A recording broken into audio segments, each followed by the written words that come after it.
Okay, everybody ready? Is the feed ready?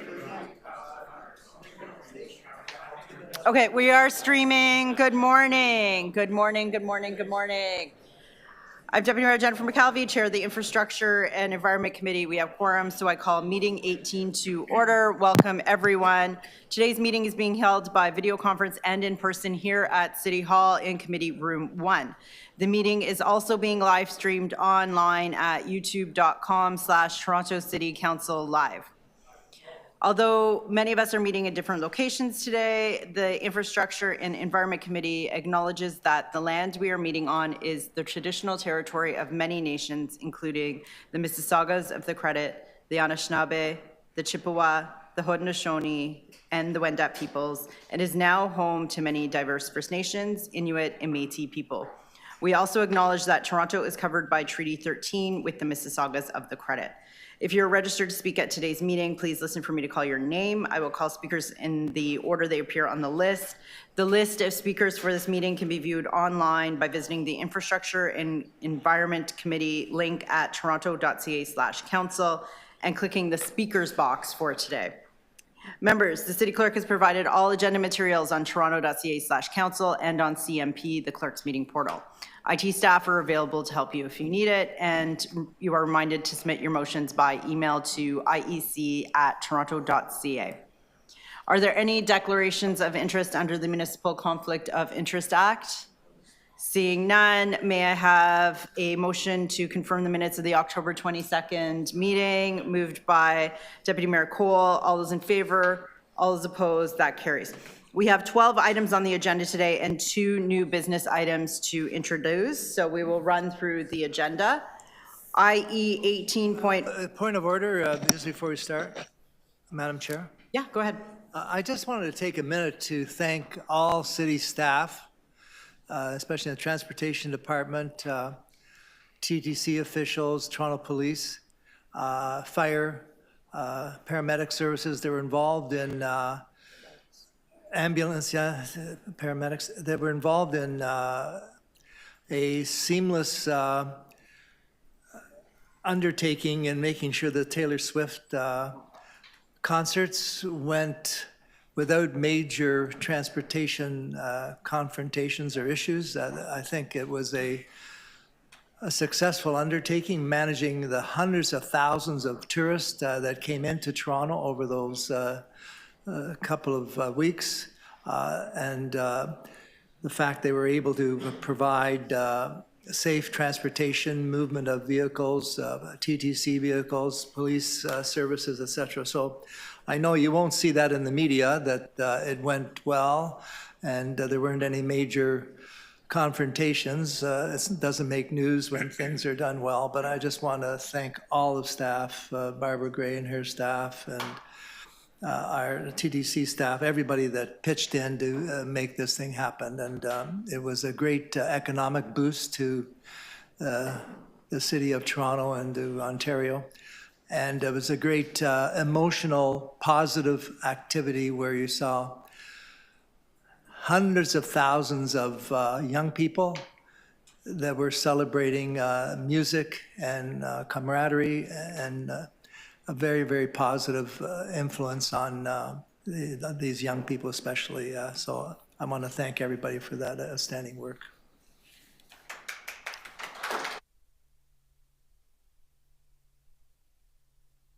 Thank you, Deputy Mayor Cole. And I will echo, as somebody that was actually at one of the concerts, it was seamless and flawless. And I made a point to thank every single police officer, paramedic, fire person that I saw on my way in, on my way out, everybody working so very hard. So, and I was just actually talking with Ellen saying that every morning I woke up and I was relieved to see on the front page that there was there was nothing on the front page. Like, it went so well. And I think we all carried a little anxiety about that, knowing that there's so many young people attending. So very good job that we kept all those Swifties safe in our city.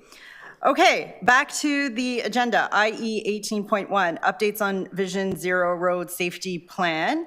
I will hold as there is one speaker on this item. IE 18.2, I will hold there is a speaker on this item.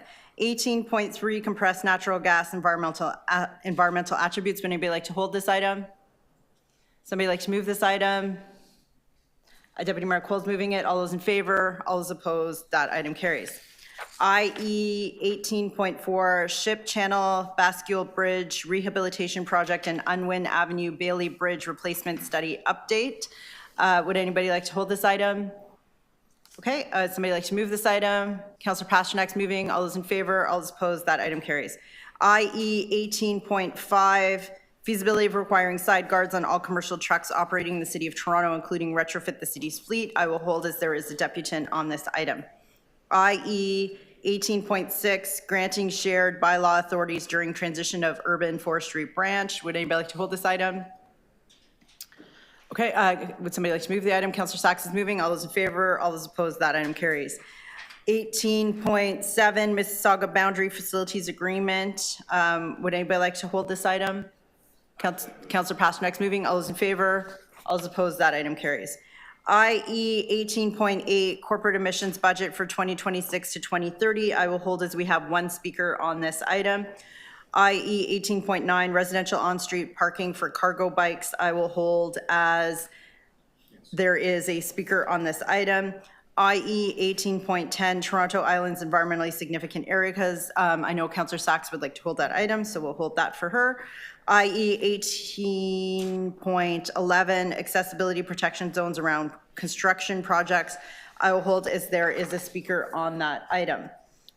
IE 18.12, Natural Resources Canada Codes Acceleration Fund for the Atmospheric Fund. Anybody like to hold this item? Somebody like to move the item? Councillor Sachs moving the item. All those in favor, all those opposed, that item carries. Okay, we have two items to introduce.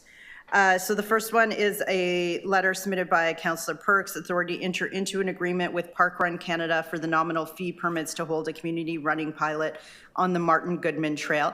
And I was going to deviate just to let Councillor Perks outline it to us what's in this letter if you wanted to. Oh, okay, sorry, we didn't vote on introducing. Okay, all those in favor of introducing? Opposed, that carries. Okay, Councillor Perks, over to you. Thank you. I'll only take a moment of the committee's time to just quickly explain what it is I'm asking you to do. Parkrun is an international organization that organizes weekly runs in parks all over the world, 5-kilometer runs. The runs are free. They're organized by volunteers. They do require any local group, though, to get a permit so that they can demonstrate that the local municipality supports the run in the park. We don't require permits for volunteer organized runs in our parks. So there's this thing they need that we don't require. What I'm asking you to do is to give a special, non-exclusive permit to the organization to run, to do a 5-kilometer run along the Martin Goodman Trail in the west end of the city. It affects my ward and Councillor Morley's ward. By non-exclusive, I mean they don't interfere with any other park users. Does anybody, based on that awesome introduction, have any questions? Do we need to hold this and come back to it, or can we vote on it right now? Any holds? Okay. Councillor Sachs is going to move it. All those in favor? All those opposed? That item carries. Thank you for joining us, Councillor Perks. Thank you. I have another item to introduce. This one is a bit complicated, so we can leave it on the agenda if people want to look at the report that's attached. It is a non-competitive bridge contract with Kemira Water Solutions Canada for Toronto Water. I'm introducing the item. Can we vote on introduction of the item? All those in favor? All those opposed? That item carries. I'm going to do the same. And do we have Lou here? Lou, do you want to give people a quick overview of what this is? Through you, Madam Chair, it's a request to seek authority to enter into negotiations with an existing chemical supplier. We went out to a recent tender bid and there was a significant error in their submission. We also only had one bid at that time. And that error resulted in the bid being significantly higher than our budget. And so because we're concerned about the need to secure this chemical, it's a requirement for us to continue to operate in compliance with our approval certificates at all of our wastewater treatment plants, and the contract expires at the end of the year. We rushed it on to this committee and council so we can secure a one-year extension to our existing agreement. We probably will have to negotiate a revised unit rate with that company. We will also take the time to explore other options. There are other chemicals that can be used, but they typically are more expensive. But we'll do a market research assessment of whether we can procure other chemicals during that same time period over the course of the year. So that's why it's an emergency. It's because we need this chemical in order to stay compliant, and it's going to expire at the end of the year. Okay, based on that introduction, does anybody want to hold this for questions later? Okay, Councillor Pasternak's moving. All those in favor, all those opposed, that item carries as well. That brings us up to 18.1, updates on Vision Zero Road Safety Plan. We have one deputant, Adam. Do we have Adam online?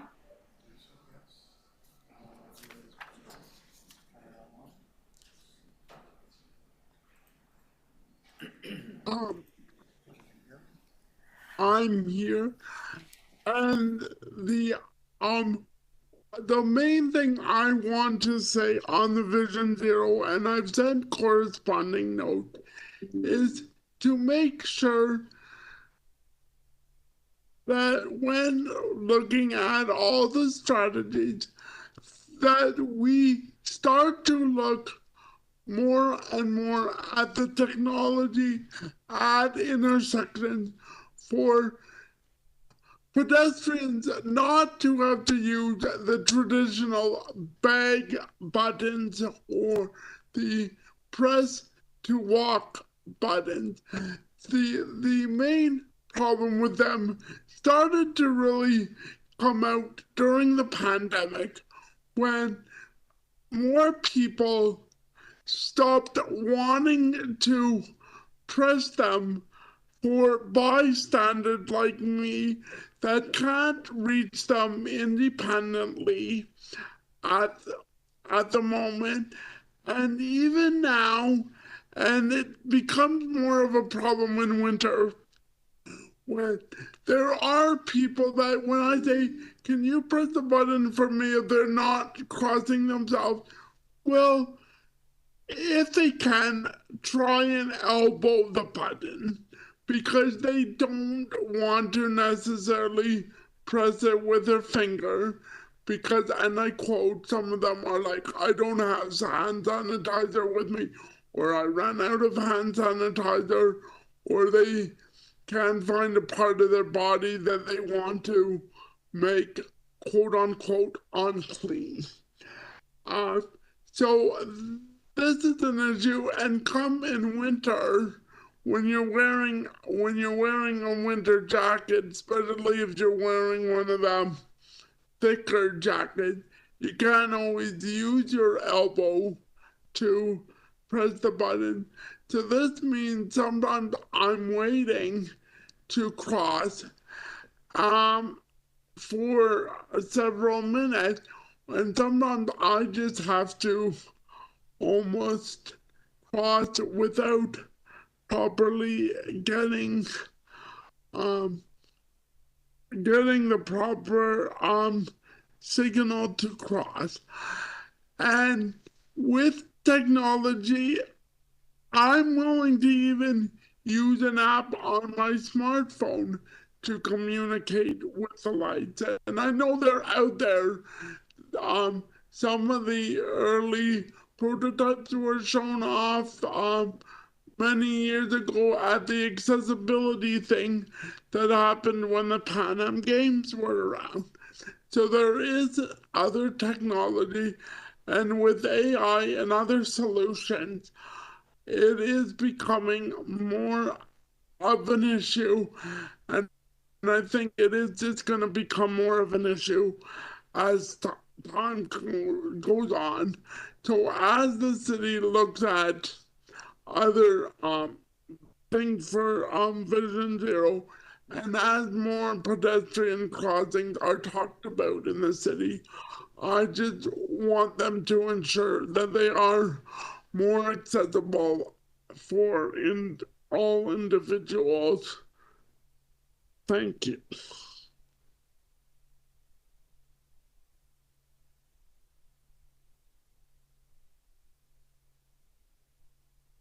Thank you very much, Adam. Thank you. So any questions of the speaker, of the deputy? Okay. Are there any speakers on this item? Questions? Questions, staff? Okay, Councillor Pasternak, and then Councillor Sachs.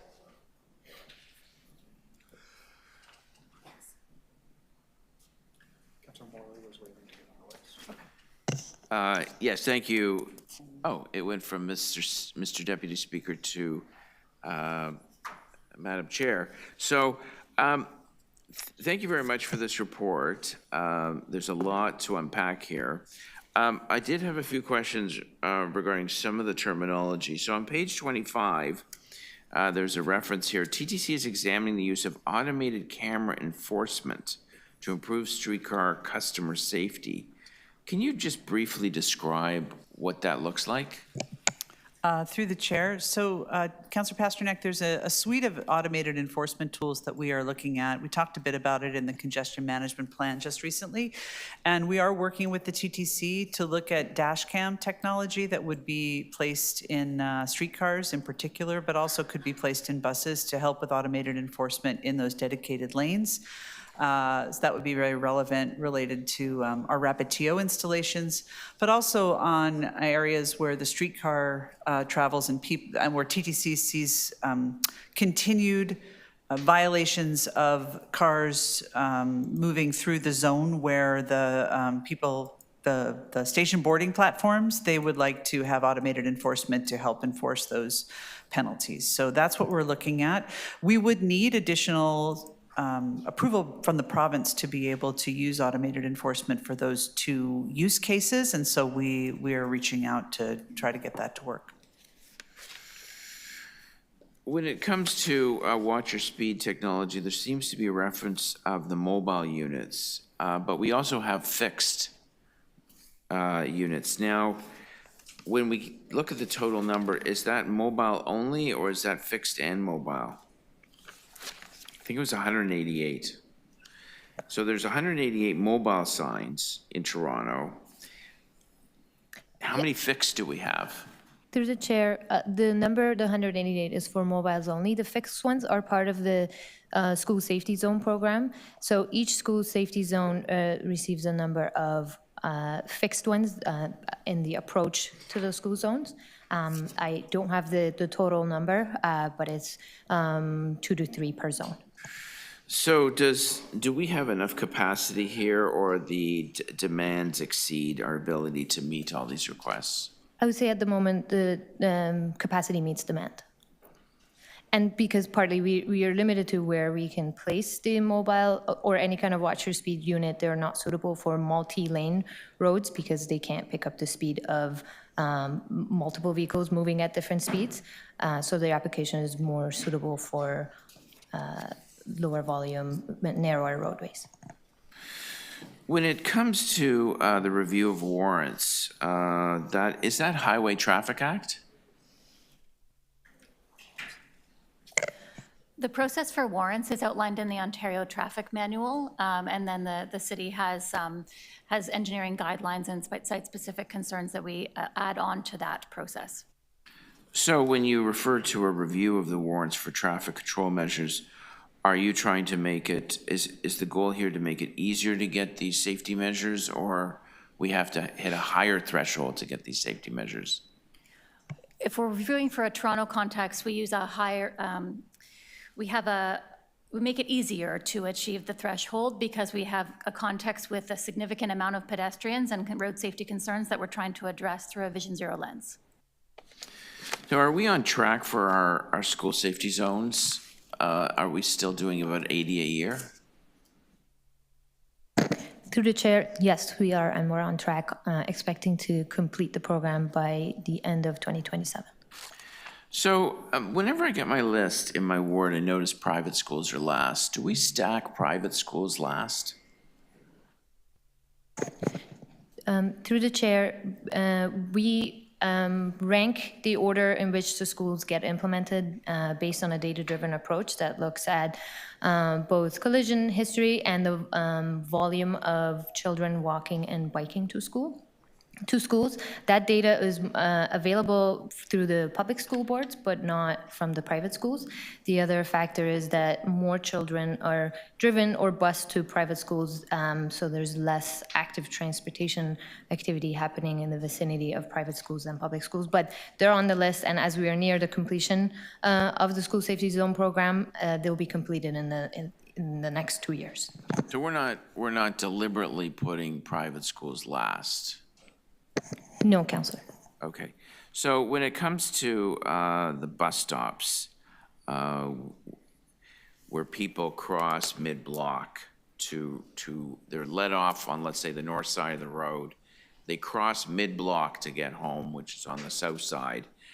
Is TTC on side to move, I think it's 135 TTC stops where people are getting off mid-block.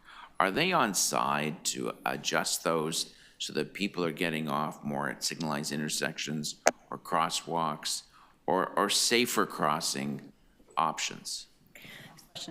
Through the chair, yes, they are. TTC has done a system-wide review of over 1,000 transit stops they have placed at mid-block locations, and they look at relocating them to existing protected crossing locations, or potentially removing them, but ideally relocating, and there are locations where they have to keep them where they are in order to meet service level standards, and those are the locations we're working closely with the TTC on looking at adding protected crossing opportunities or other safety features.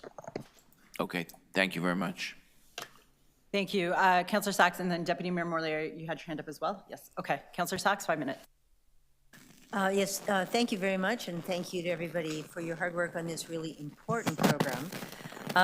I have to say I was disappointed to see in the attachment that the number of killed and seriously injured continues to go up year after year since 2020. So it went up in 2020 to 2021, again to 2022, again to 2023. We don't have data for 2024.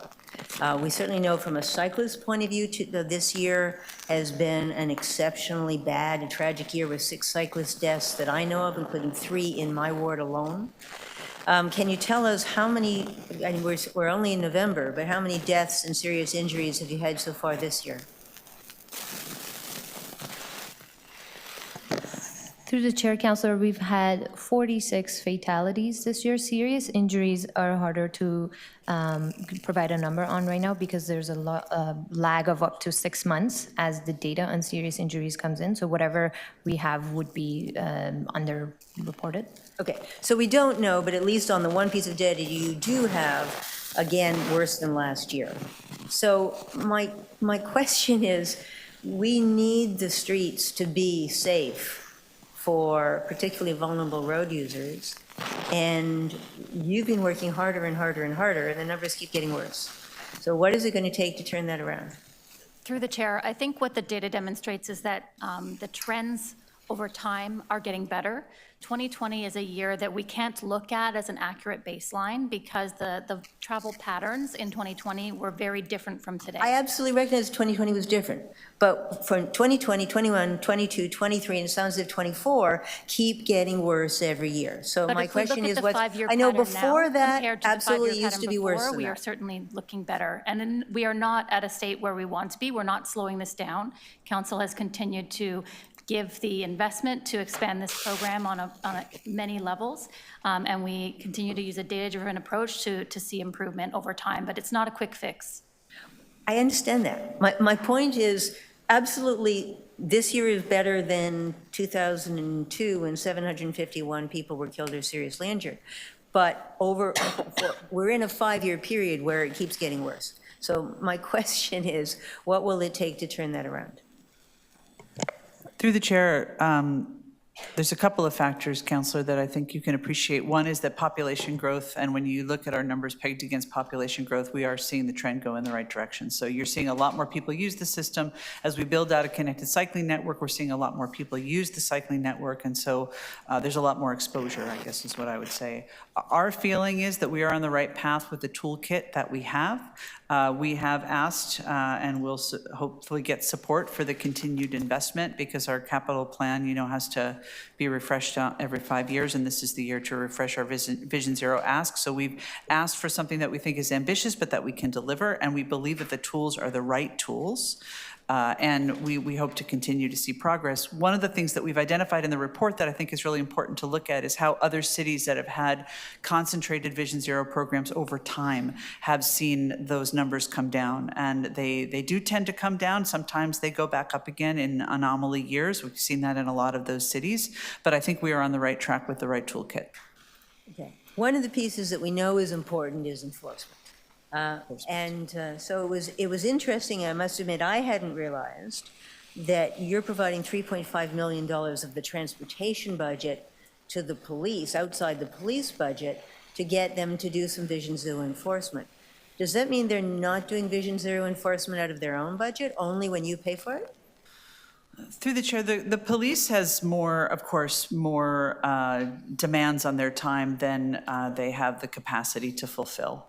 And so we've had a very good partnership, a strong partnership with the police over the last number of years. We really want to focus on data-driven locations where speeding is a challenge, because speeding is the issue that is the most problematic. And while we have automated enforcement cameras, there is still a need to have boots on the ground officers to be able to support our speed management strategy. And so a number of years ago, we started to pay for dedicated resources so that they did not get pulled off on other emergency I have to cut you off because we're almost out of time. You sure Now, can. I So yes also is the noticed answer. that we know that lighting is incredibly important in safety, and you don't mention lighting in the report. Shada helpfully gave me some information yesterday that you're putting $1 million a year in improving lighting, but at that rate, it would take us 200 years to improve all the lighting. Is enough attention, enough priority being given to lighting improvements as part of this campaign? So Toronto, through the chair, Toronto Hydro is responsible for the maintenance of, they own the lighting resource, so they're responsible for the maintenance of But it. they only do what we pay them to do. They have to maintain the system, and we also provide a significant amount of resources to help focus and prioritize the work. We work with them, we meet with them on a quarterly basis to go over those locations. We have been working with them on implementation of Vision Zero, because lighting, as you pointed out, is such a critical resource to keep our streets safe. So the actual plant, the lighting plant, is in significant need of upgrade. It requires more resources than we absolutely have, and so we work with them to prioritize in locations where we know people are walking, where we know some of the ones that Councillor Pasternak talked about in terms of mid-block crossings for transit systems, and also where we know that there are impacts that are sort of Vision Zero related. So we work with Hydro to prioritize those, and in terms of additional resources, there's a lot of work that we're doing with Hydro to better rationalize that system, and I believe we're bringing a report forward on street lighting in the new year. Thank you. Deputy Mayor Morley. Thank you. Through the chair, good morning, everyone. On automated speed enforcement, where does the data that we use to prioritize these locations, where does that data come from? And is it available through our open data program?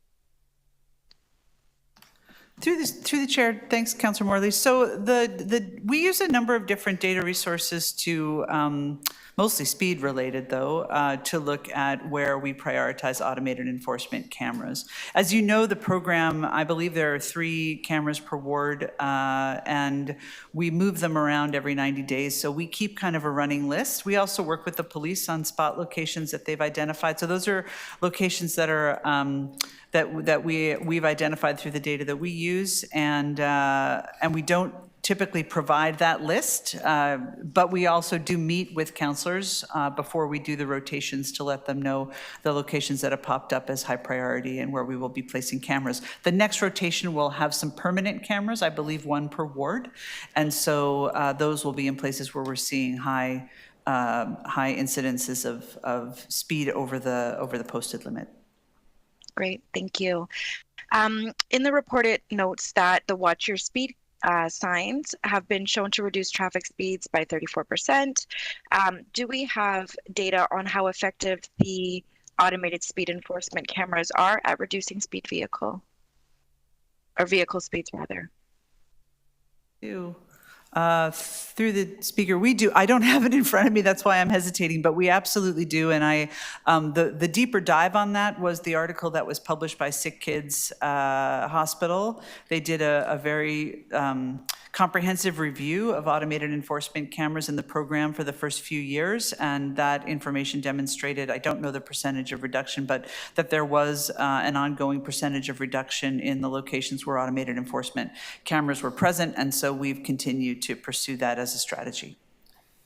Are we able to monitor whether the speed reductions that are achieved are sustainable or sustained once the camera is moved? Is that something that we're tracking?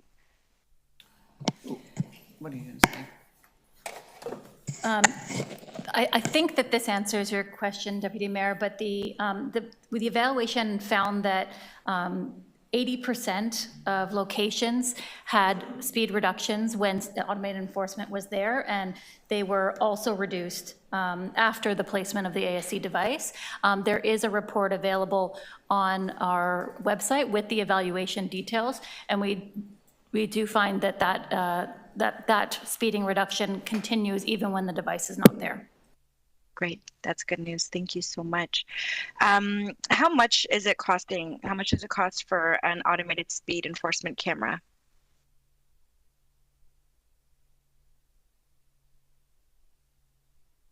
Through the chair, I don't have that number on me right now. Okay, I'll follow up offline. I can tell you an approximate number of $50,000 per year. Okay, thank you. That's helpful. So quick shift here, community safety zones. The report recommends adding 20 new community safety zones and extending 1 more. There's also note about rescinding. Can you explain why there would be community safety zones rescinded?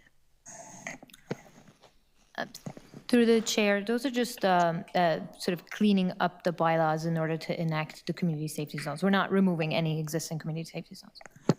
Okay, that's helpful and appreciate that clarification. The last one I'm going to try to squeeze in here in my last minute is around local road speed limit reductions. We know that has been rolling out. We were expecting a rollout of signage updates through the month of October to be completed, and that was not done. So I'm just curious, what delays are currently impacting the speed reduction signage rollout, and if you can provide any additional context to that piece of work. Thanks for the question, Councillor. So they do vary in terms of how long it takes for the implementation of signage per ward, depending on the size of the ward. We find that implementation can take 4 to 6 months. There can be up to 1,000 signs in each ward to implement the local road speed limit reductions. There was a time when signage staff were constrained by supply chain issues and contract negotiations for some of that work, and primarily that's been resolved, and so we'll continue to see the rollout, but we do note that it is a bit, it does take longer than I think the demand is. Thank you. Okay, I'll leave it there. Thank you so much. Okay, thank you. Other questions? I have a question first. Anybody else? Okay. Enforcement. I have here notes that the Vision Zero enforcement team has issued 42,929 tickets. And I'm just wondering, and in 1 year. That's a lot. That's a lot of tickets? Okay. And 18,593 for speeding. And does that include the speed cameras plus the ones that are manual, that are given by the team? To you, Madam Chair, that is just for the police issuing tickets through the Vision Zero safety patrols. So That's Toronto not Police including- have issued 42,929 tickets. Yeah, that's correct. Wow, okay. All right. And also, next year, what is your proposed budget for Vision Zero?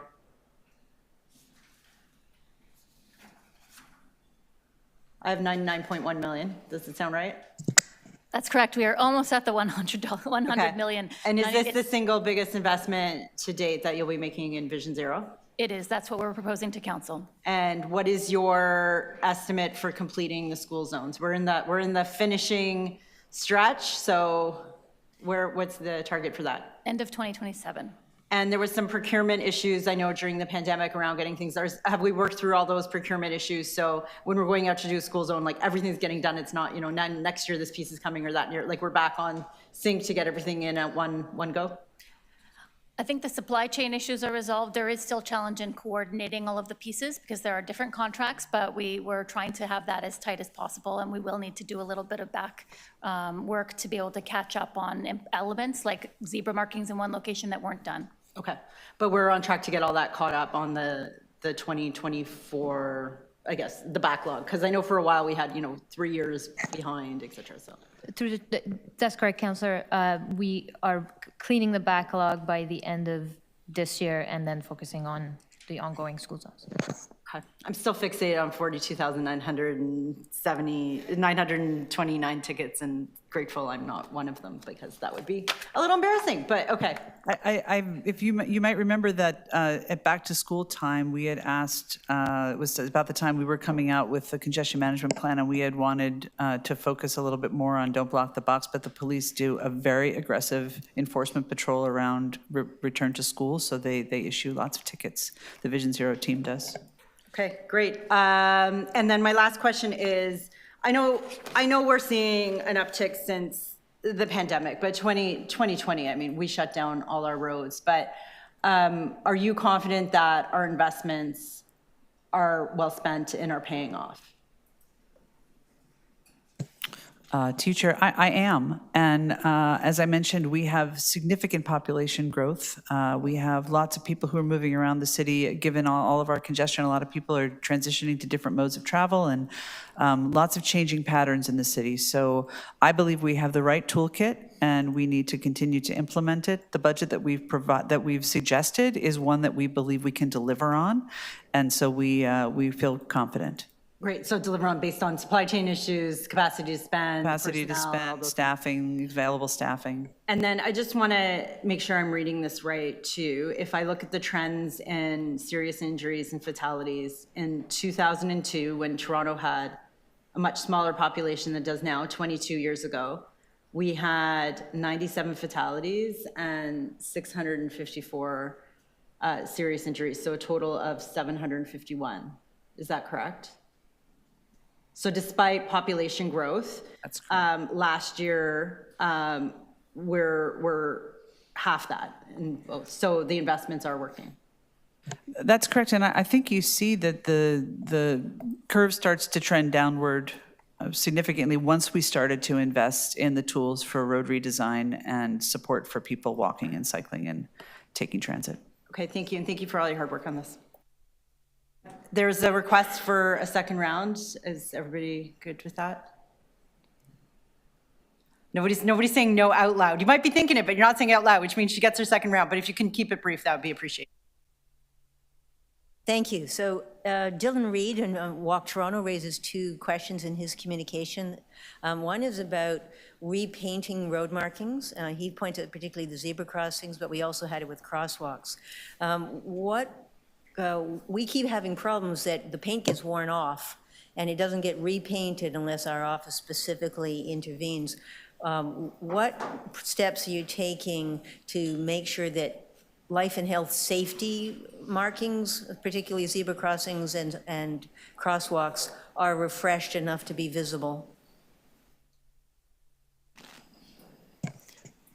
Sorry, Councillor, are you asking about the maintenance of existing zebra markings? Yes, repainting them when the paint wears off. Because we We- keep seeing that this isn't happening unless our office intervenes. Yeah, we do use a pavement marking material that's not paint, that should have some longevity. It should last, generally the thermoplastic lasts in the range of 7 years. If there are locations that are wearing off sooner than that, then, and please do continue to seek 301. But I think that I believe O&M has done a review of this, our operations and maintenance team, to proactively go and refresh markings that are faded. So we will follow up on that. All right, and you get back to Walk Toronto on it as well? Okay. The second thing that Dylan raises is that last year, we directed you to amend the traffic control warrants so the collision hazard warrant is satisfied if there's been at least one potentially preventable collision classified as killed or seriously injured, but he says this still hasn't happened. Can you tell me what the status is and when it'll be done? Through the chair, staff did a thorough review of our warrants in 2019 with updates made. And in this report, we also talk about how we're coming back in the first half of next year on our proposed harmonized evaluation process for crossing protection. That review will include incorporation of that piece around the requirement for a minimum of one preventable killed or serious injury collision. So we'll address that request in that report coming up. Okay, is there any reason why we can't do it now? Change the warrant? I mean, this is one simple step. Each individual warrant for different crossing protections has specific context and nuances where we can't make a blanket change to them. So which is why, as a part of this overall evaluation of all of them for this harmonized crossing protection evaluation, it is more meaningful to make the change that way. Okay. Finally, bike lanes are an important part of Vision Zero, making the roads safer.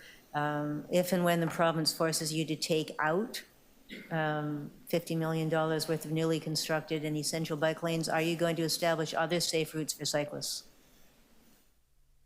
Through the chair, our cycling safely plan is pretty comprehensive and spans the entire city. We will continue to work with the province as they come forward to see how what was Bill 12 and is now part of the Highway Traffic Act is going to be implemented.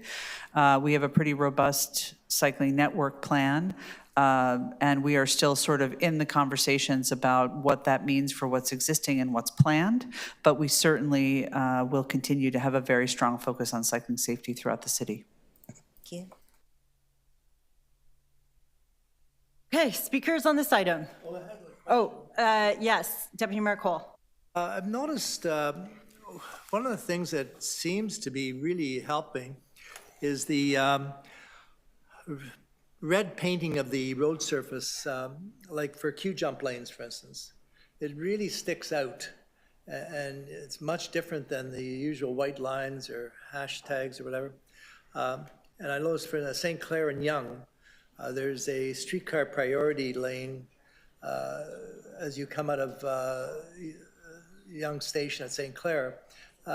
Is it possible to use more of this red pavement painting at crosswalks and other areas to really sort of stick out? Because I really find it very noticeable. Thank you for the question, Councillor Cole, through the chair. We do use red pavement markings as part of the designation of space for transit vehicles. That is what the red sort of signifies. We are using it more in locations like Q-jump lanes and on rapid TO lanes as those come out. It is more difficult to have the product adhere to concrete, so it does adhere better to asphalt, but certainly it's something as a tool that we're seeking to expand. So it does adhere better to asphalt than concrete? Yeah, okay, thank you. Okay, additional questions, last call. Okay, speakers. Councillor Sachs, who else would like to speak? Deputy Mayor Morley, Councillor Pasternak. Okay, we'll start there, go ahead. I mean, mostly I want to say thank you. Of course, I want it, like everything else, I want it faster and more effective and more enforced.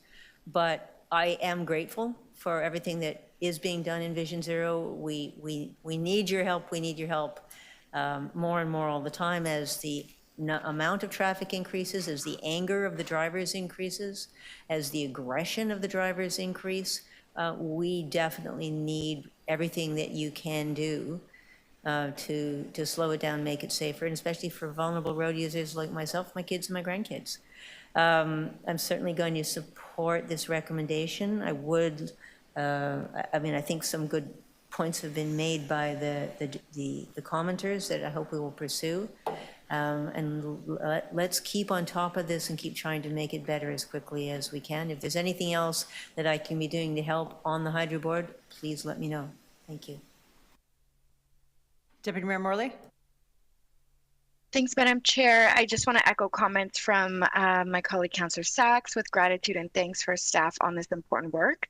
I do think that there are some more questions that are coming up for me, and so we'll send those offline. But we understand and know that since we've changed our traffic calming policy, for example, there are many more projects that meet the warrants. And so, you know, I do still have some questions around how are we addressing that need from a capacity and resourcing level and prioritization for the implementation of these kinds of opportunities in local roads. Pedestrian crossings is another area of concern. So we'll be sending some follow-up questions offline and, you know, working to get some answers there and seeing if there are gaps that we need to better address in terms of delivery and implementation. But I appreciate deeply this work and again, want to just share my thanks to staff and look forward to this ongoing discussion. Thank you. Thank you. Councillor Pasternak? Yes, thank you very much. And I'd like to also thank staff for this most comprehensive report. I was looking for things that are missing, and there are very, very few. Things that go beyond transportation and traffic management are also things that we have to look at in the coming years if we really want to get to Vision Zero. Certainly when it comes to sight lines and the role of municipal licensing, high hedges and tree trimming, we get regular complaints about hedges that block sight lines, driveways and intersections, as well as tree trimming, that tree branches are blocking signage such as speed limit signs or stop signs. I realize that's out of your division, but things that we have to focus on very closely. Well, we're encouraging people across our city to slow down, be careful, be cautious. The automotive industry continues to advertise their vehicles in a dangerous and reckless way with racing, speeding, and power in many of their marketing and advertising initiatives. One thing I didn't get to in my questions, and maybe I will ask at council, we've had a problem historically with ticket collection rates, with not enough support from the province in making sure that people cannot renew their licenses when they don't pay their tickets or other draconian or fair enforcement measures. One of the few times I got hit while I was riding my bike is when this driver had a dog in her lap while she was driving. And I see that regularly. People think it's cute.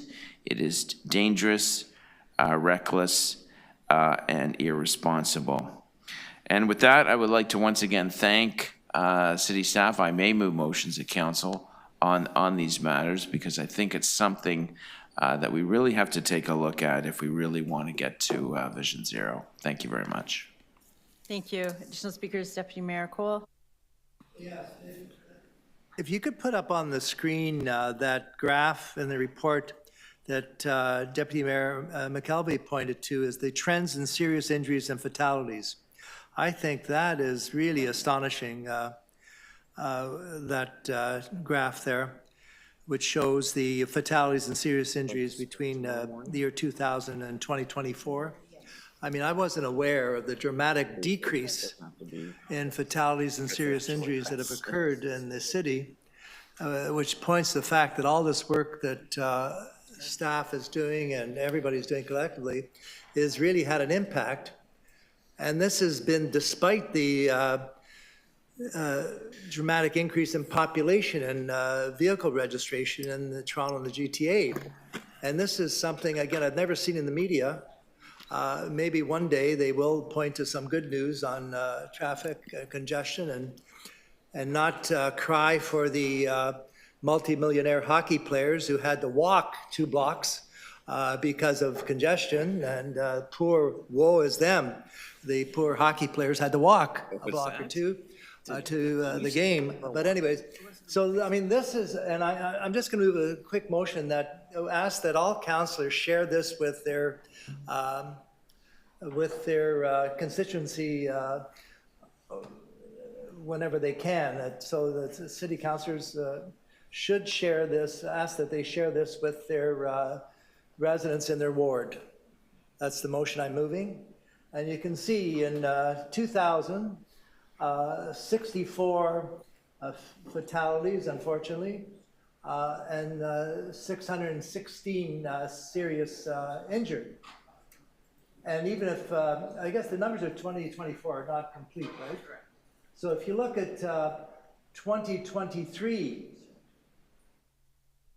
a lot more drivers, a lot more people, 45 and 294 serious injuries. I mean, that's a dramatic improvement, and nobody knows about it.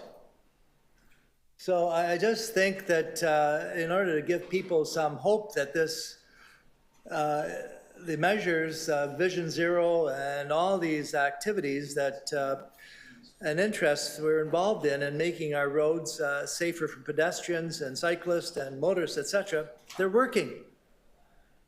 But again, it doesn't make news, so nobody knows about it. And so they all say, the poor hockey players, look, they had to walk 2 blocks. That's what they notice. So forget about the poor hockey players.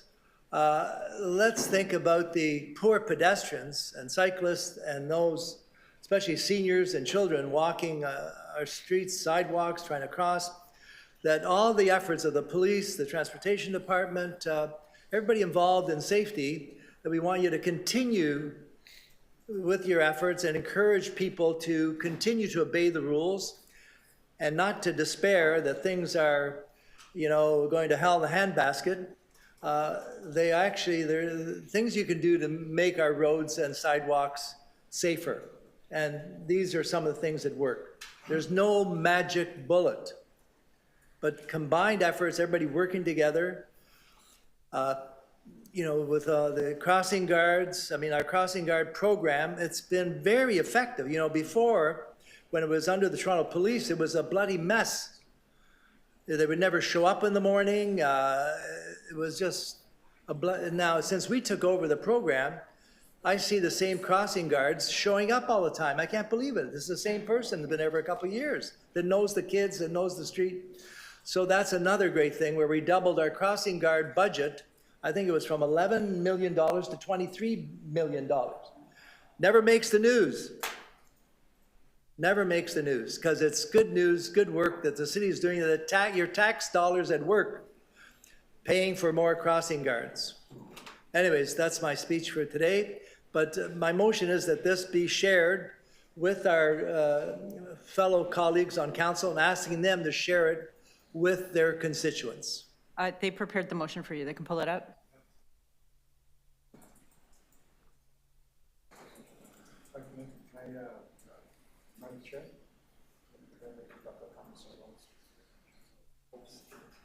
So I so move that the Infrastructure Environment Committee recommends that City Council requests the Chairman of the Transportation to provide a Vision Zero toolkit to all members of council. I'm not asking for that. I'm asking for that. I think we can ask direct council. We're requesting that they share it with their constituents. Okay, so then why don't we say communications toolkit and request to all members of council and request they share it with their constituents? No, I just want that one simple graph. Yeah. Oh, okay. One simple table. We'll revise I don't want to that. complicate things for our fellow councillors. Just share the one He'll graph. revise that while council participates. What's that? Good. Okay, just share that one table, one graph. request. I don't want to. I want to thank Councillor Cole for putting that that chart up on the board. I used to sit here and I remember it was Councillor Layton who often would say, slow it down, slow everybody down, and you save lives. Well, so that chart in a sense, and you know what, it's kind of like sat there and said, okay, you know what, that's probably true. You slow people down, you might save a few lives. So we embarked on this program where we've invested a lot of money, a lot of effort, a lot of energy in doing just that and slowing people down across the city. We reduced speed limits, brought in speed enforcement cameras, which, by the way, to Councillor Morley, I suspect that they take in far more than they cost. Because I remember Mike Harris, one of the reasons he got rid of photo radar in the early 90s was, it's a money grab. It's not about, slowing people down or safety or any of that stuff, right? Money grab. So the more money in than money out on those things. So we've done all of that, markings and flags and signage and all the rest of it, but you still have a lot of people dying, a lot of accidents on the street.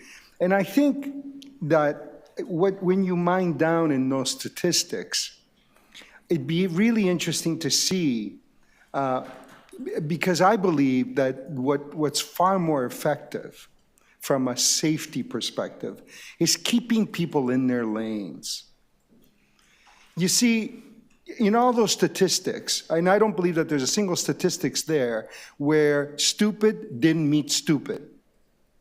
Because that's when... Can't fix stupid. Exactly. Yeah, and to some degree, it's really, really difficult to fix stupid. I don't think there's a single statistic there where that wasn't the fact, where someone was recklessly speeding, somebody stepped off a curb when they should have been looking. How often? And to some degree, we have also lulled people into a kind of ignorant complacency. And we are eliminating, to some degree, awareness.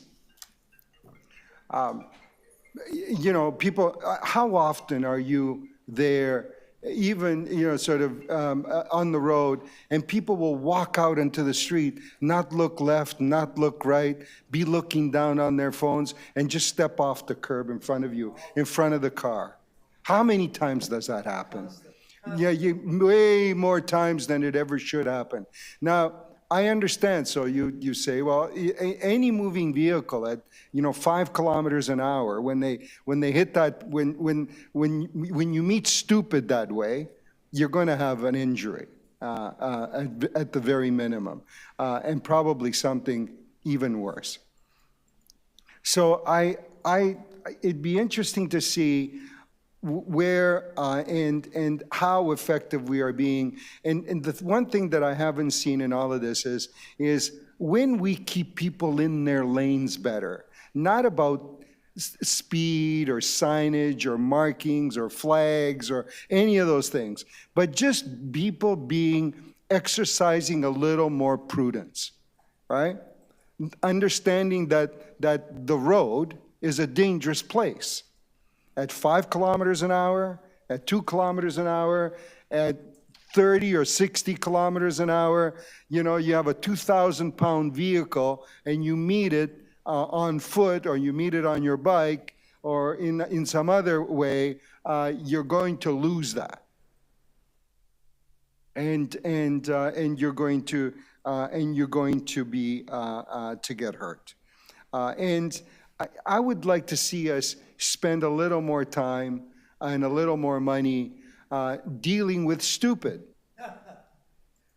But you can't. And yes, well, but you can't ultimately fix it, but you can drive up the level of awareness in people that that says that, look, if you're going to step off the curb, exercise a little prudence here, right? Okay, thank you. I think I'm the last speaker. As I always do, I want to start by thanking transportation staff and Toronto Police Services for their work on this item. It is really hard to talk about killed or seriously injured as statistics because they are people, and they are people that did not get home to their families, or people that were turned following a horrific incident and will never be the same. But in the context of what we're talking about today, I think it's important that we do talk about the statistics. Vision Zero was approved by council in 2016, and it was a year when Toronto experienced the highest number of traffic fatalities since 2002. So in 2016, there were 78 fatalities, 337 people that were seriously injured. Last year, the last year of full statistics, we had 45 fatalities and 294 injuries. So the statistics are moving in the right direction despite an increase in population that we're seeing, and also an increase in the number of cars that are on the road as well, because we know that there has been an increase in the number of single occupancy vehicles in particular over that same time span.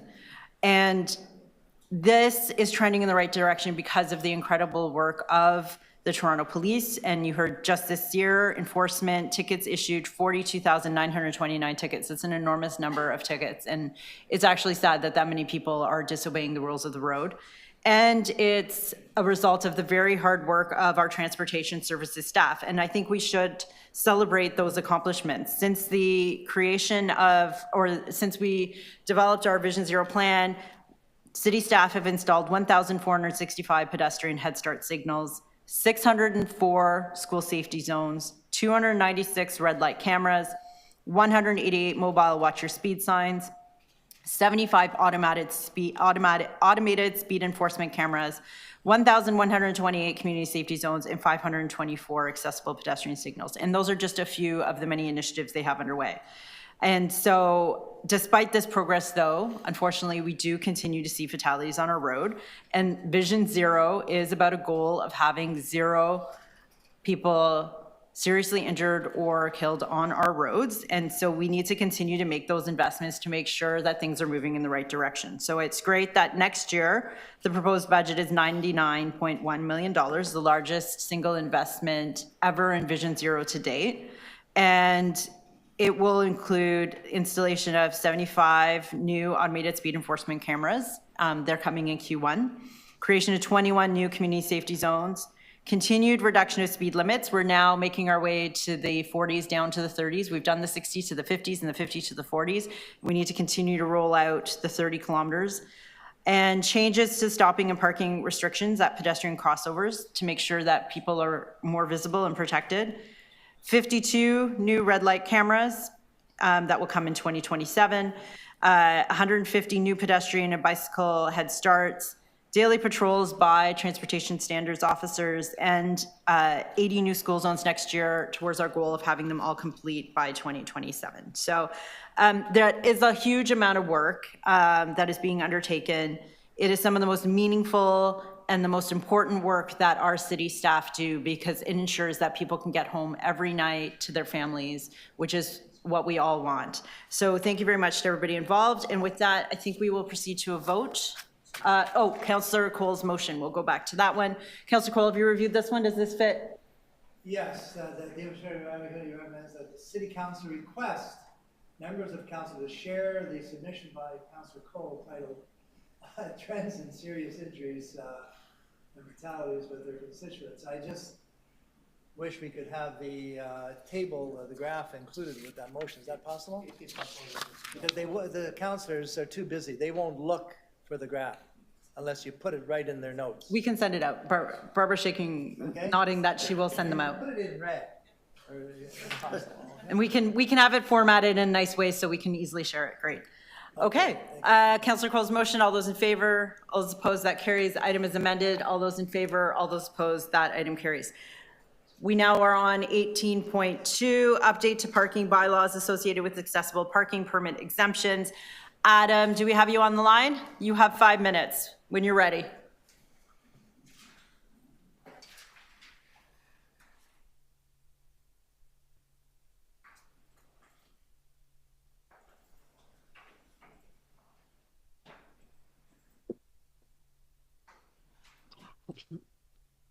Okay. I will be very quick on this. I know it is a straightforward issue,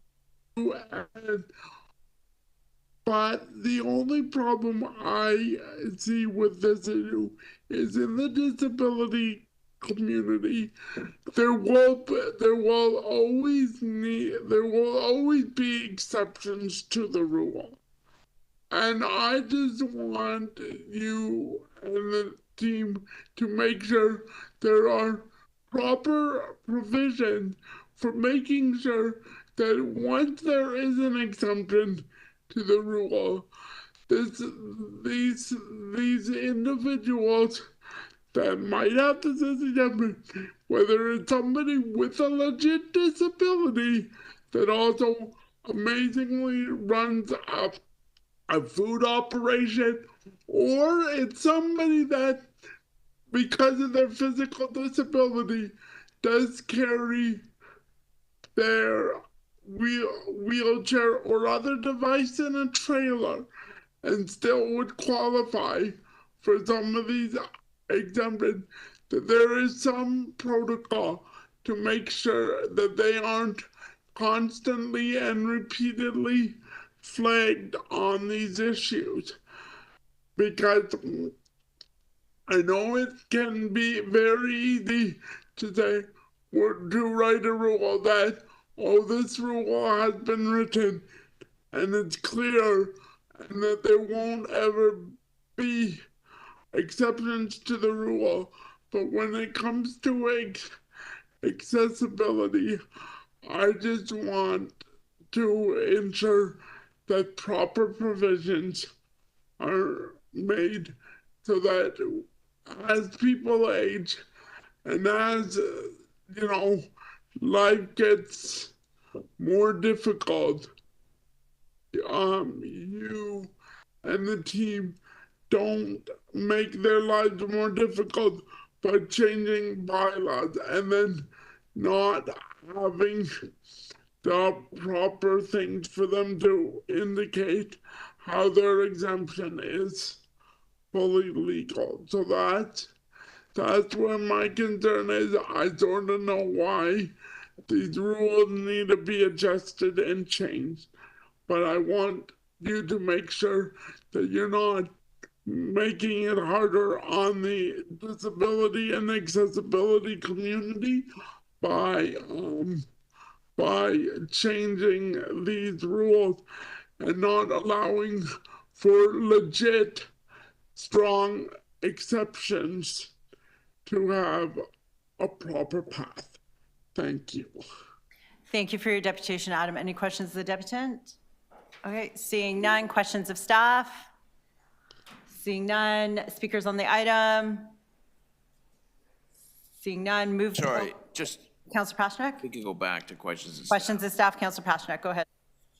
So thank you, Madam Chair. So just for context here, the report is seeking council approval to not exempt large vehicles weighing more than 3,000 kilograms or vehicles that are longer than 5.2 meters in length. So are we a policy in search of a problem, or were large trucks part of the problem originally? See the pictures. Scroll down and see the pictures. Just why don't we let staff answer? Thanks. Through the chair. Yeah, large vehicles have been predominantly a problem. They're parked on our roads, used just for storage primarily, and they are occupying a significant amount of space that could be used by others that really need that space. They're located in locations that cause, safety concerns or close to intersections.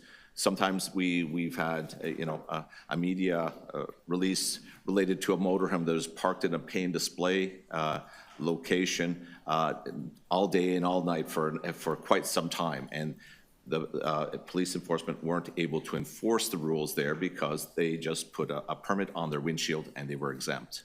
So it's not a rampant problem, but it is an issue. We do get complaints on it on a regular basis, about 40 or so a year through 311, and as well as Toronto Police Enforcement. So we're trying to kind of close that loophole that's existed there for some time and making sure that it's used by those that require access. So where would Wheel-Trans or private accessible taxis fit into this policy? I don't know what their weights are or their length, but they would not get an exemption. Well, they would have an exemption because they're actually actively loading and unloading patrons that required accessibility. They're not parked there permanently to store the vehicle.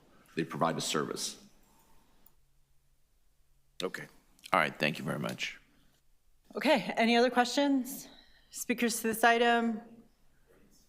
Okay, somebody like to move staff recommendations?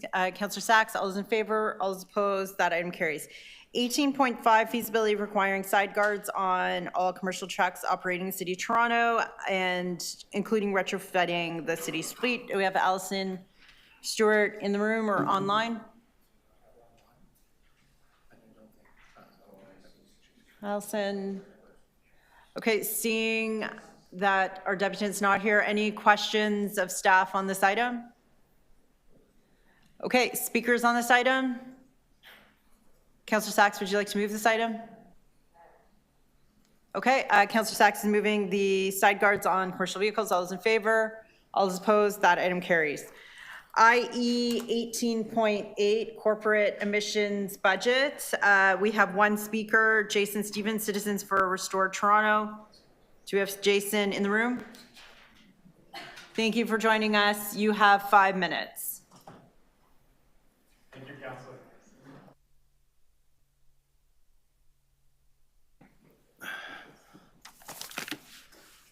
Good morning, shalom, kivhalak, buongiorno, and guten morgen. My name is Jason. It's a pleasure to meet all of you here.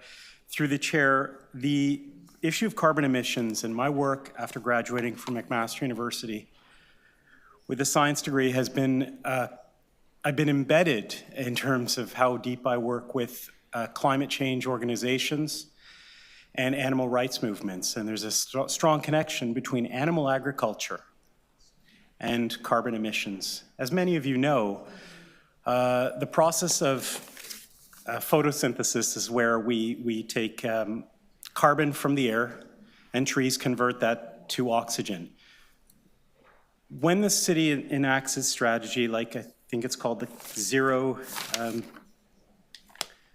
Transform TO Net Zero Strategy, what I'm suggesting is councillors and the city staff go for the low dangling fruit.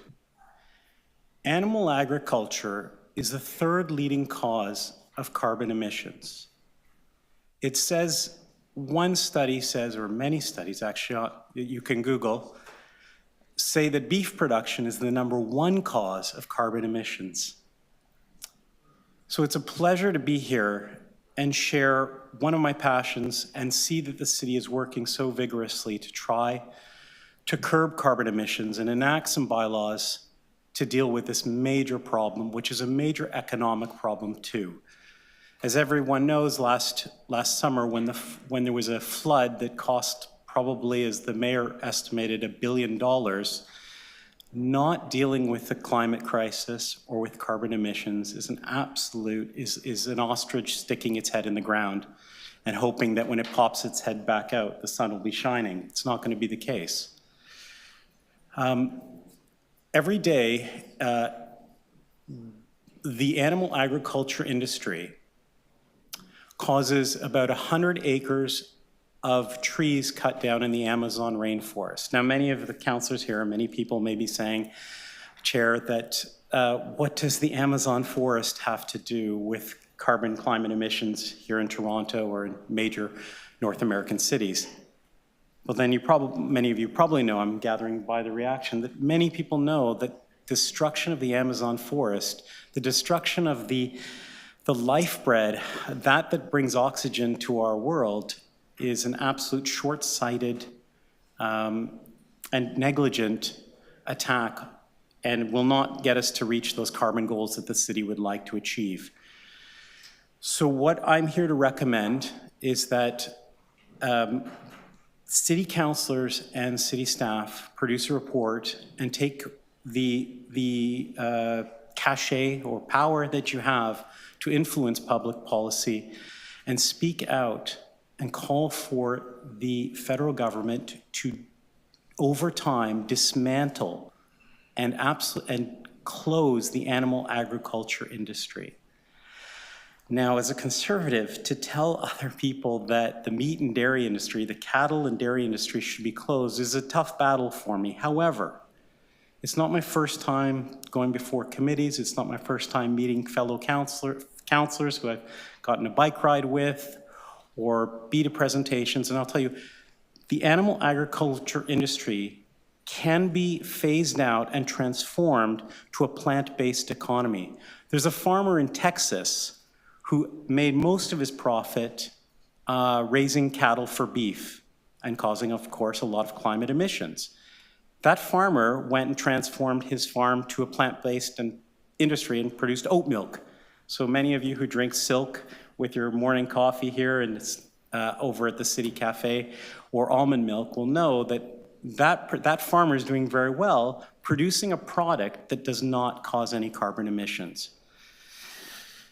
Animal agriculture is under federal regulation. As I said, it's the third leading cause of climate change, and it's also, let me refer to a report written by a colleague of mine. A colleague of mine named Salish Rowe, if you know the name, he went to Stanford for system analytics, that's his PhD, and he helped develop the internet. He wrote the programs that transformed some of the technical, I'm not sure of the technical stuff, but he basically helped create the internet. Salish Rowe is involved in an organization called Climate Change Healers. And he, like myself and many people, even in this room, agree that if you're gonna take this role as a city to reduce carbon emissions, then I think then you have to recognize the low dangling fruit. We have to end animal agriculture. Final thought. Thank you, Councillor. Thank you, Chair. It's a pleasure. Thank you. Any questions of the deputant? Seeing none. Oh, Councillor Sachs. Hi. Thank you. I just want to make sure you know that we're already leaders across Canada in reducing the beef that we purchase. I mean, are you aware the council has already passed direction to our services? We serve 7 million meals a year, and we're well underway to reducing those beef purchases significantly. That's great information. I will have to look at it afterwards. And give me your email address. I'll send you a copy of the resolution. But you can also, James Nolan over there, James wave. James right there. Hi, James. You can speak to him in his division. They're ones following the steps. Related to Christopher Nolan, the Batman director? No. That I don't know. Councillor, I did, through the chair, I will let you know my email is in an addendum. Well, don't tell me right now, but just. No, I'm not, is in a document that I've submitted. All right. Thank you, Councillor Sachs. By the way, in August, we met bike riding on a rainy night, and you were very kind to me. It's nice to meet you all. Thank you. It's a pleasure to be here. Bene grazie. Thank you. Any other questions? Seeing none, thank you for joining us. Questions of staff? Councillor Sachs. Yes, Mr. Nolan, just to be clear, this budget is our scope 1 and 2 emissions, not scope 3, such as the carbon footprint of products that the city purchases. Through the chair, that's correct. This is scope 1 and 2. Okay. And what is your plan for moving towards incorporating consideration of scope 3? Through the chair, we've started to work on that. We brought forward the consumption-based inventory last year, and then we've started moving forward in a few specific areas. As you mentioned during the deputation, we've been looking at food and reduction of emissions in our procurement of food as a key area, because that is one of the largest areas of emissions outside of scope 1 and 2, as well as in our infrastructure, our built form in terms of embodied carbon. So we've kind of focused on those areas, and then we'll be bringing back further reports around how we can both make progress in those areas and then other opportunities for the city to influence scope 3 emissions. Okay, so for the many of my constituents who are really interested in this, how can they follow the city's progress in reducing scope 3 emissions? Through the chair, all of our information is available on Transform TO, the kind of toronto.transformto, I can't remember the exact one, but it's available on the City of Toronto's website. We also are producing dashboards for people to take advantage of, and we put that information out through our Live Green Toronto network, and if people are interested in finding out more, they can sign up to get information from the City of Toronto through Live Green Toronto. Okay, thanks very much. Okay, any additional questions? Okay, any speakers on this item? Okay, Councillor Saxon moving the item. All those in favor? All those opposed? That item carries. Our next item is 18.9, residential on-street parking for cargo bikes. We had Allison Stewart on this one again. She wasn't there previously. Is she online now? In the room? Okay, we have no speakers. Questions of staff? Councillor Sachs. Yes, thank you to the transportation staff who've been working hard with me on this in the last little while. Can you tell us, when you're proposing a bike corral, what is that and how will it fit into a residential street? A bike corral, typically we roll out, it typically accommodates about 14 bikes. We can retrofit these things to accommodate up to 4 cargo bikes because they're much longer. And typically we get a request from the local councillor. We work with the local councillor, look at locations that are feasible and place these cargo bikes, place these corrals in places where they'll be, take up basically 1 parking space. Right, and that makes sense in a commercial area where you have a concentration of people from different locations coming to park in the same area. But in a residential area where we're talking about accommodating cargo bikes on residential streets, do you have anything smaller than a full-size 14-bike corral that you can offer that would fit better into a residential street? Through the chair, yes, Councillor, we're actually looking at the design options right now for smaller versions of the corral that can be placed in residential areas. And you're prepared to install those at the request of the councillor as long as the location works through your regular criteria? I would caution that there are many locations where it may not work at all, and it might not be the right solution for that street, but it's certainly something that we are supportive of installing where the context is appropriate. If a bike corral doesn't fit, what other solutions can you offer? I mean, I have a very large percentage of the city's garage orphans, people who don't have a garage, don't have a driveway, don't have a rear laneway. What solutions do you suggest if a bike corral, as recommended here, doesn't work?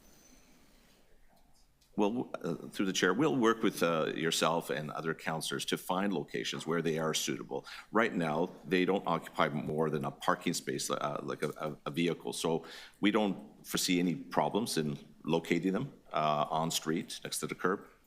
And if possible, they could be located off the roadway itself if there's an option there as well. Okay, thank you.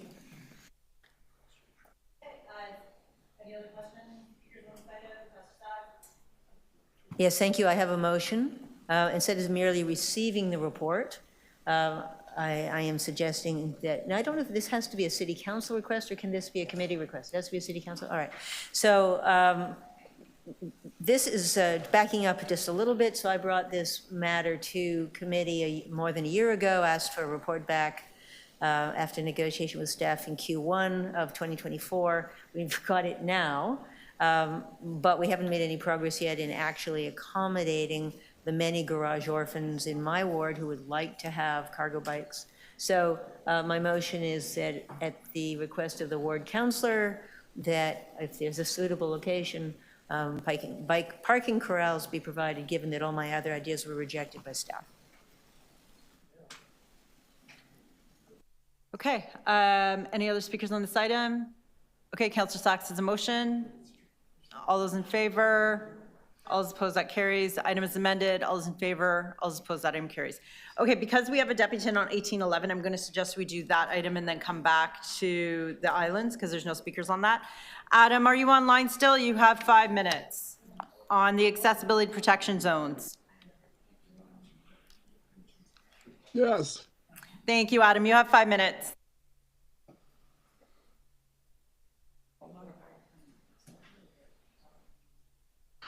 The main thing I wanted to say are two key factors.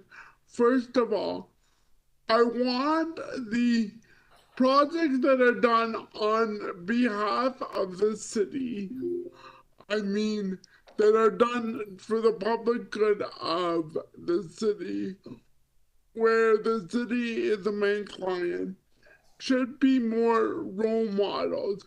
I know we are only rolling out these, but the place that I personally saw the most accessibility barriers, and now they are finally starting to be cleared up. And some of them were cleared up after communicating with the city during the summer, is the new North Market building of St. Lawrence Market, where, yes, I know it was definitely a 3P partnership, as any construction project usually is in Toronto anymore. But for most of 2023, I could not actually stay along Front Street when I was running my errands, going even to the TD Bank or the Metro store there. Once you got to Front and Jarvis, I always had to go up to King and Jarvis to cross. Which, as people know, that's one of those places that can be a gridlock nightmare, with people always covering up the crosswalk and stuff. And it was all because obviously they didn't want to they weren't taking out a proper lane of traffic, but they all obviously were happy to give just a sliver enough of a sidewalk so somebody that was physically able could walk on that part. And also, because there's a curb cut, the sidewalk started to tilt. And so for me to drive in that area was sort of ridiculous to stay on Front Street.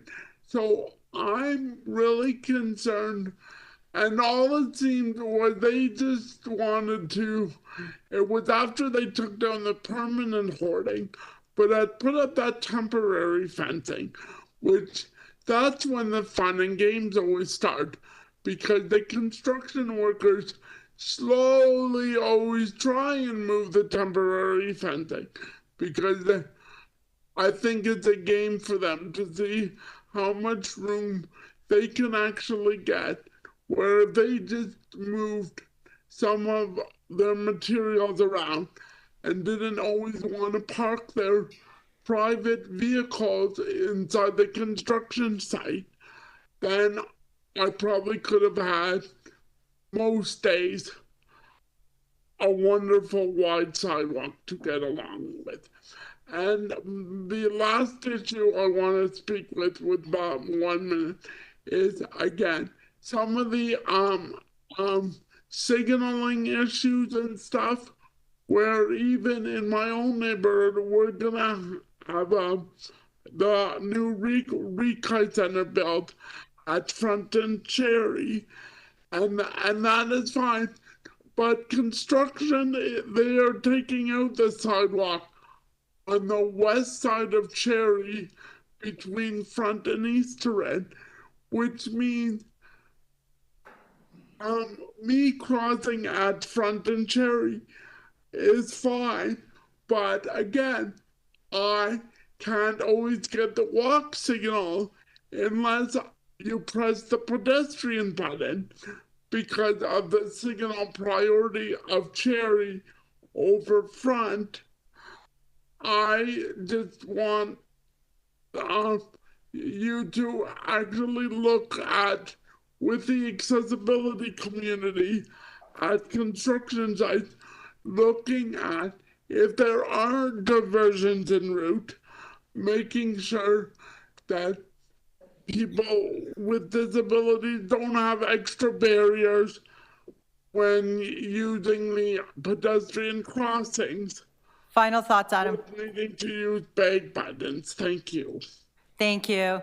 Are there any questions, Deputant? Okay, seeing none, thank you, Adam. Questions of staff? Seeing none, speakers of this item? Okay, I will move the recommendations. It is coming from the Accessibility Committee. It has to flow through us to request that transportation presents at their December 11th meeting. All those in favor? All those opposed? That item carries. Our last item is IE 18.10, Toronto Island's environmentally significant areas. Councillor Sachs, I know you have questions. Does anybody else have questions? Okay, go ahead, Councillor Sachs. Yes, thank you. So we've had a number of conversations about this. I just want to confirm that before council, you can give us a report with the actual steps that we requested as to what will it take to begin effective protection of these precious and irreplaceable ecological hotspots. Through the chair, that's correct, Councillor. We're prepared to bring a supplementary report to council with those details. Thank you. Okay, additional questions? Speakers on this item, Councillor Sachs. Yes, thank you. I have a motion. So this report is in response to the motion that I made some months ago, asking staff to tell us what they need by way of resources in order to actually protect these ecological hotspots so that they aren't destroyed. The plan that was brought to us as part of the Toronto Island Master Plan several months ago showed that serious work to protect these areas would begin sometime 2035 or later, which is way too late, given the enormous pressure on these areas, the completely understandable popularity of the islands. As we add hundreds of thousands more people, downtown is extremely park deficient. Human pressure on the islands increases constantly, and if we don't do anything serious to protect these areas, they'll be gone by the time the plan gets around to it. So my motion, as discussed with staff, is that we're not going to give any recommendations today. We're going to send it on to council, and by council we'll get actually the plan that I'd asked for, so that there is some possibility of working to find that money either in the budget or from philanthropists or both. Thank you. Okay, thank you. Any other questions? Okay, Councillor Sachs has a motion. Pull it up. All those in favor? All those opposed? That carries. The item is amended. All those in favor? All those opposed?